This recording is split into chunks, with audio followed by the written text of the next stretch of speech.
সরকারের কথা না শুনলেই বন্ধ করা হবে টিভি চ্যানেল। জুলাই গণঅভ্যুত্থানের সময়কার এক ফোনালাপ ঘিরে এই যে যারা কথা শুনে না ওদের টিভি চ্যানেলের বিরুদ্ধে কঠোর ব্যবস্থা নেওয়া।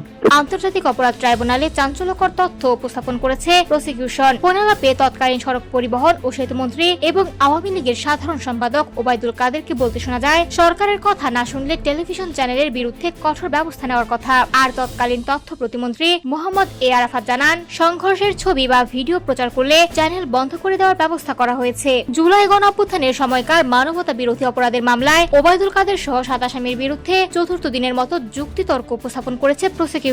সোমবার 10 আগস্ট বিচারপতি নজরুল ইসলাম চৌধুরী নেতৃত্বাধীন 3 সদস্যের আন্তর্জাতিক অপরাধ ট্রাইব্যুনাল 2-এ এই যুক্তিতর্ক উপস্থাপন করা হচ্ছে। ট্রাইব্যুনালের অপর 2 সদস্য হলেন বিচারক মোহাম্মদ মঞ্জুরুল নাহিদ এবং বিচারক নূর মোহাম্মদ শাহরিয়ার কবির। শুনানিতে উপস্থাপন করা ফোনালাপে ওবায়দুল কাদেরকে বলতে শোনা যায়, যেসব টেলিভিশন চ্যানেল সরকারের কথা শুনছে না তাদের বিরুদ্ধে কঠোর ব্যবস্থা নেওয়ার কথা। জবাবে আরাফাত জানান, এর মধ্যে কয়েকটি চ্যানেল বন্ধ করে দেওয়া হয়েছে এবং যারা সংঘর্ষ, মারামারি বা এর ভিডিও ছবি প্রকাশ করবে তাদের বিরুদ্ধে আরো কঠোর ব্যবস্থা নেওয়া হবে। এমনকি স্যাটেলাইট পর্যায় থেকে চ্যানেল বন্ধ করে দেওয়ার কথাও ফোনালাপে উঠে আসে। প্রসিকিউশনের বক্তব্য অনুযায়ী জুলাইয়ের আন্দোলনের সময় গণমাধ্যম নিয়ন্ত্রণ এবং সংঘর্ষের খবর প্রচারে বাধা দেওয়ার বিষয়টি মামলার গুরুত্বপূর্ণ প্রমাণ হিসেবে উপস্থাপন করা হচ্ছে।